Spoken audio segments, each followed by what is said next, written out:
टाकायचा महाराज. बहुदुधाला तरी झाली म्हैस गाय तरी काय होईल.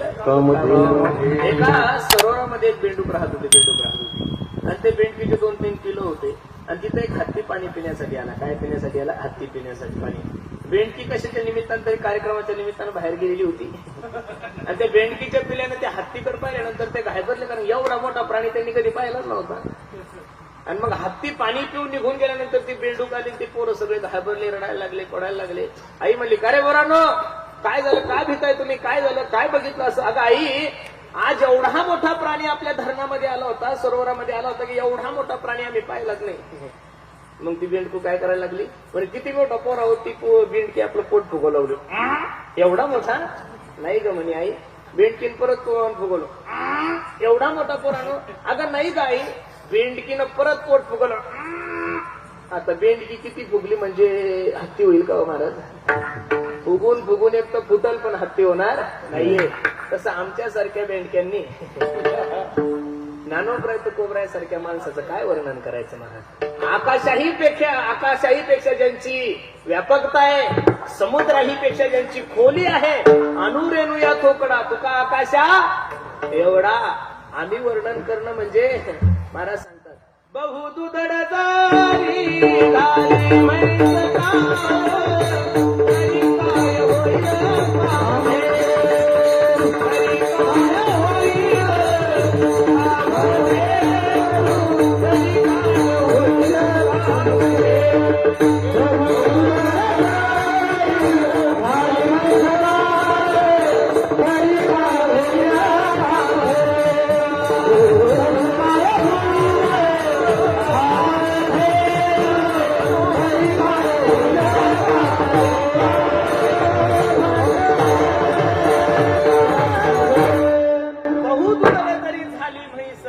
तरी काय होईल काम देणो. काय दूध देत असेल म्हैस गाय, पण काम देणं होणार नाहीये. म्हणून त्या संतांचा महात्मा अथांग आहे. नोहे हा सामान्य महिमा संतांचा. आणि उत्तरार्धामध्ये निळोबरायाने नामदेवरायचं वर्णन केलं. नैवेद्य हातीचा मूर्ती जेवी. विश्वाचा मालक माझ्या नामदेवरायच्या हाताने जेवण करत होता. सर्वांना चरित्र भागण्यात आहे. नामदेवरायची तशी धारणा होती, नामदेवराय तसे प्रयत्न करत होते. दूध पिओ मोरे गोविंद लाला, दूध पिओ मोरे गोपाल लाला. जगाचा मालक दूध पेत नाही त्यावेळेस नामदेवराय सांगतात, काला बछडा कपिला गाई, दूध दुहावत नामा गाई. एवढं बोलून सुद्धा देव दूध पेत नाही. ओ देवा ऐका ना. सोने का गडवा दूध ने भरियो, पियो नारायण आगे बढियो. वर्णन करून सोन्याचा गडवा असून तू दूध पेत नाही, नामदेवरायाने धमकी दिली. प्रभु जी की मूरत दूध नहीं पीवत, सिर पछाडत नामा रोवत. नामदेवराय रडायला लागले. त्यावेळेस जगाच्या मालकाला दया आली. ऐसा भगत मैं कब नहीं पाया, नाम देवने दूध पिलाया. दूध पियो मोरे गोविंद लाला, दूध पियो मोरे गोपाल लाला, दूध पियो मोरे गोविंद लाला, दूध पियो मोरे गोपाल लाला, दूध पियो मोरे गोविंद लाला, दूध पियो मोरे गोपाल लाला, दूध पियो मोरे गोविंद लाला.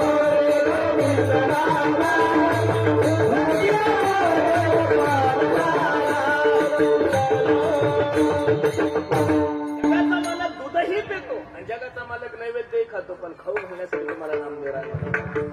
कोण कहते हैं भगवान आते नहीं,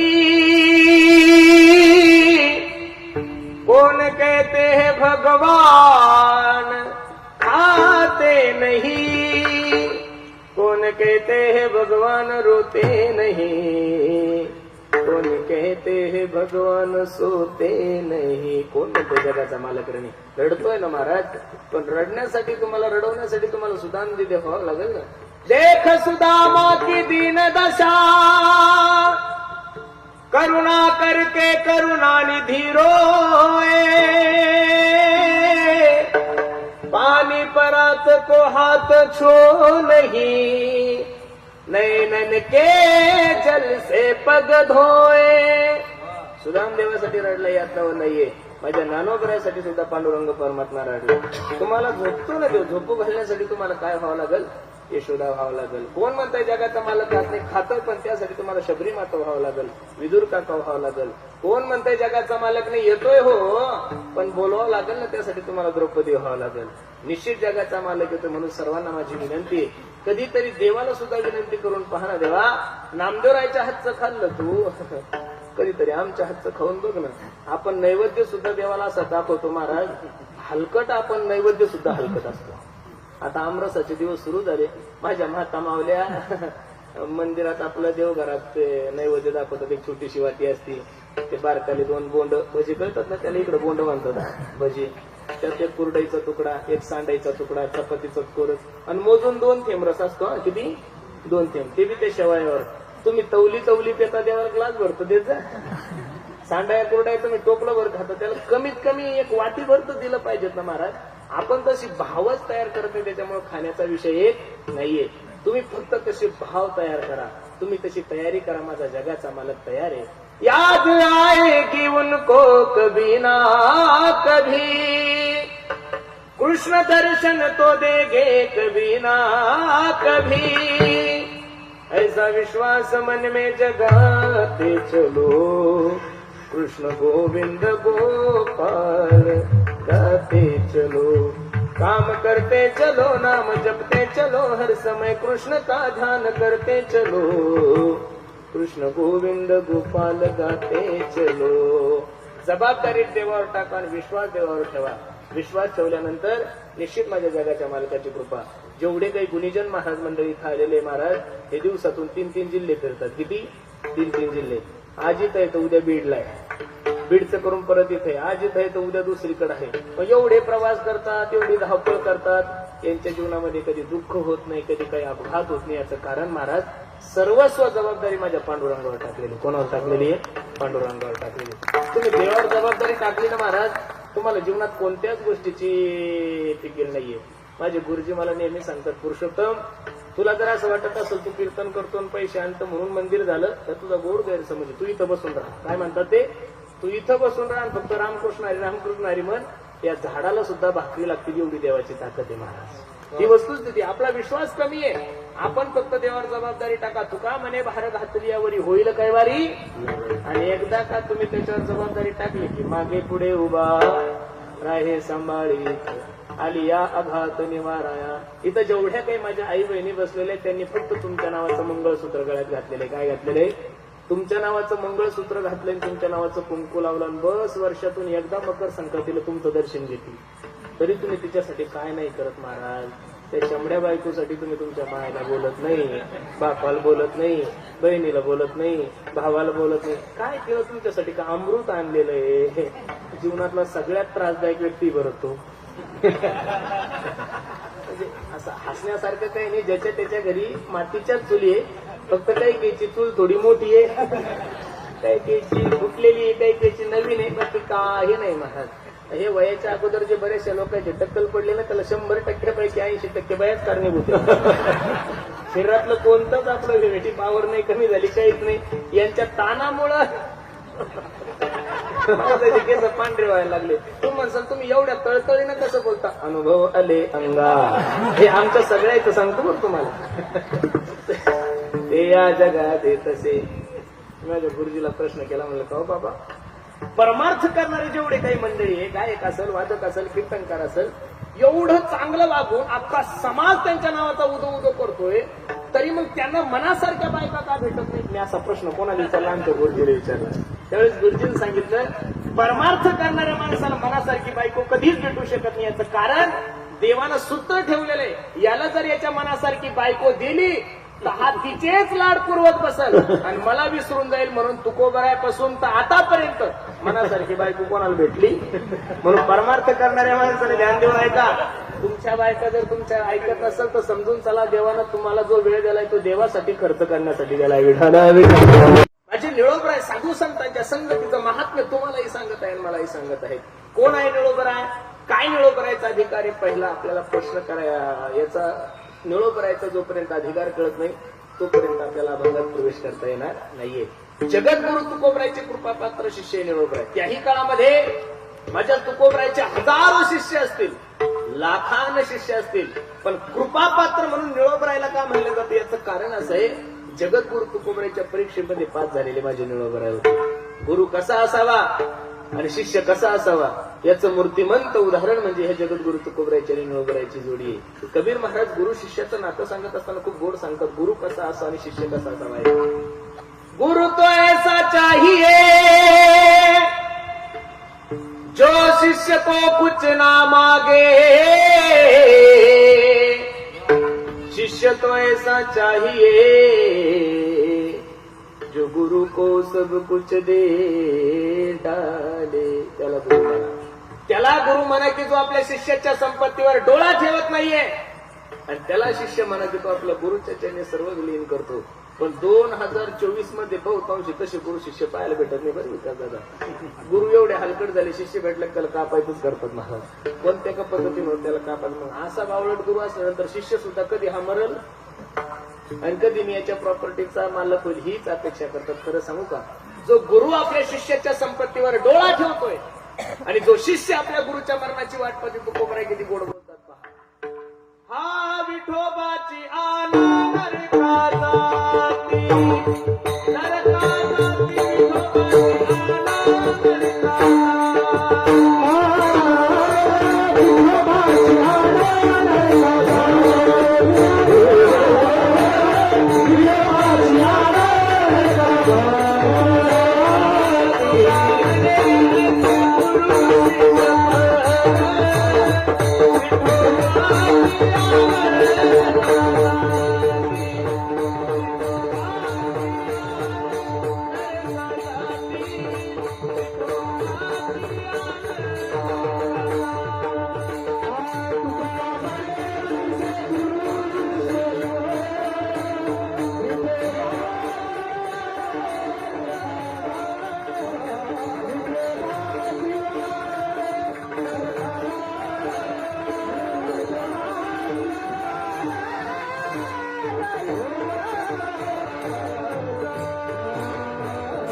विठोबाची शिष्य पण हे दोन पाठ आहे.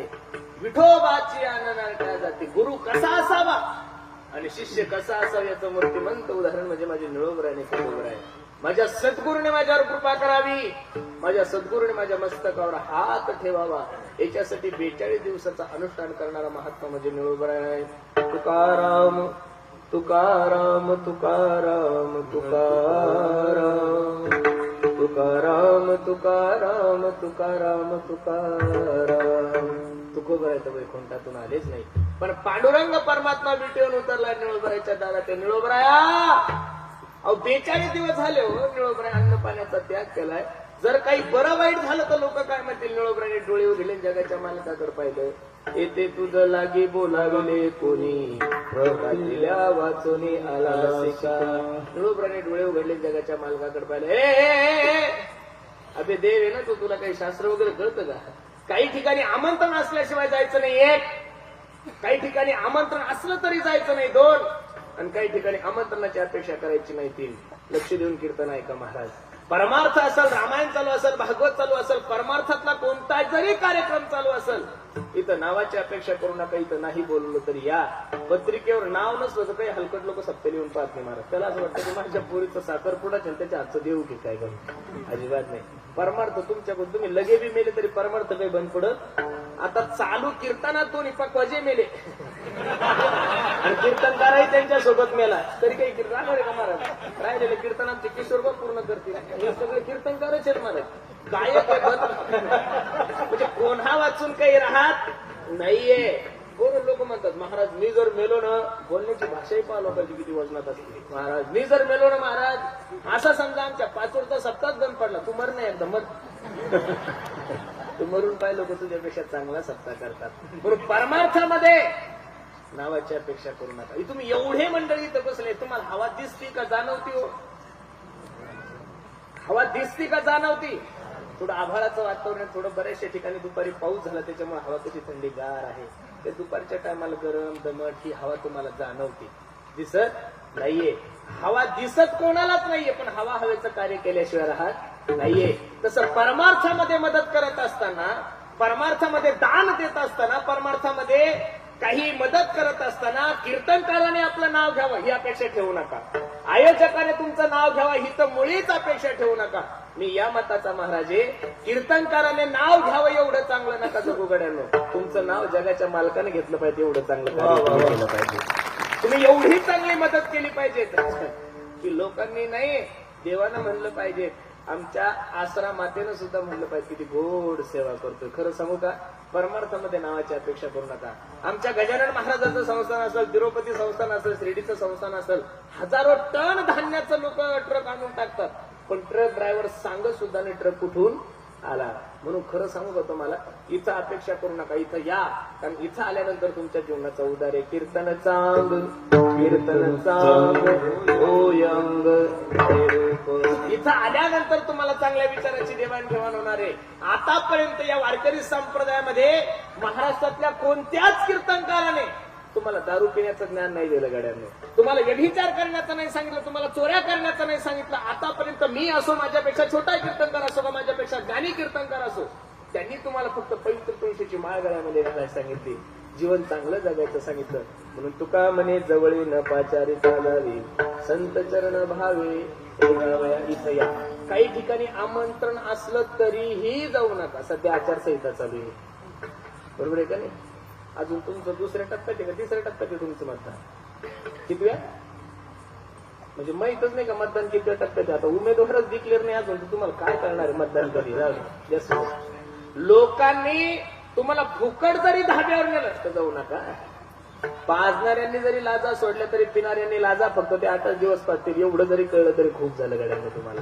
काही ठिकाणी आमंत्रण असलं तरी जाऊ नका 1, काही ठिकाणी आमंत्रणाची अपेक्षा करू नका 2, आणि काही ठिकाणी आमंत्रण असल्याशिवाय जायचं नाही 3. कोणाचं लग्न असेल, कोणाचं साखरपुडा असेल, कोणाचा वाढदिवस असेल, कोणाची वास्तुशांती असेल, पत्रिका असेल, फोन असेल तरच जा.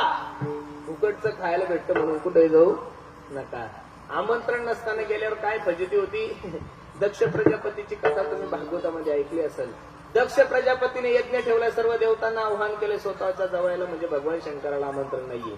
कैलासामधून विमानं जात असताना सती आई साहेबांनी आपल्या मालकाला सांगितलं, मालक, हो मालक, माझ्या बापाने खूप मोठा सप्ताह ठेवलाय, हो चला ना. भगवान शंकर म्हणतात, अगं मी सुद्धा कीर्तन केसरी, 1 तारीख तर मला पाहिजेत ना. नाही काल्याचं कीर्तन पण कमी कमी जवाई म्हणून जागराचं कीर्तन तर द्यायला पाहिजे ना. साधं पत्रिकेवर नाव सुद्धा तुझ्या बापाने टाकलं नाही, उलट माझा अपमान व्हावा यासाठी सप्ताह केलाय तुझ्या बापाने. सती आई साहेब म्हणू लागल्या, हो कलसाचा कार्यक्रम हे सगळे लोक यायला लागले, चला ना. भगवान शंकर म्हणतात, बिना आमंत्रणाचं जाणं योग्य नाहीये. रडायला लागल्या सती आई साहेब, हात जोडले, हो बाबा ऐका ना, आपल्या बापाच्या घरी जाण्यासाठी पोरीला आमंत्रणाची गरज लागत नाहीये. एवढं म्हणल्यानंतर भगवान शंकराला कळालं ही जात ऐकणार. मला एवढंच सांगायचं तुम्हाला, भगवान शंकराची बायको जर भगवान शंकराचं ऐकत नव्हती तर आजकालच्या शंकरांनी अपेक्षा करायची नाहीये. आमंत्रण नसताना दक्ष प्रजापतीच्या यज्ञामध्ये गेले, सर्व देवतांना स्थान पाहिलं, स्वतःच्या मालकाला स्थान दिसलं, राग नेतले कुंडामध्ये उडी मारली. म्हणून आमंत्रण नसताना कुठेही जायचं नाही. निळोबराने परत डोळे लावले, तुकाराम तुकाराम तुकाराम तुकाराम तुकाराम तुकाराम तुकाराम तुकाराम. परत पांडुरंग परमात्मा केविल वाऱ्या तोंडाने म्हणतो, ओ निळोबरा, 42 दिवस झाले अन्न पाण्याचा त्याग केला, डोळे उघडा ना. पहिल्यांदा सांगितलं तुला बोलवलं कोणी, आणि दुसऱ्यांदा निळोबराय सांगतात, निळमने आम्ही प्रभोती देवा, निळमने आम्ही प्रभोती देवा, तुकया बघावा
असेच नवनवीन व्हिडिओ पाहण्यासाठी आपल्या चॅनलला आता सबस्क्राईब करा, लाईक करा. रामकृष्ण हरी मंडळी.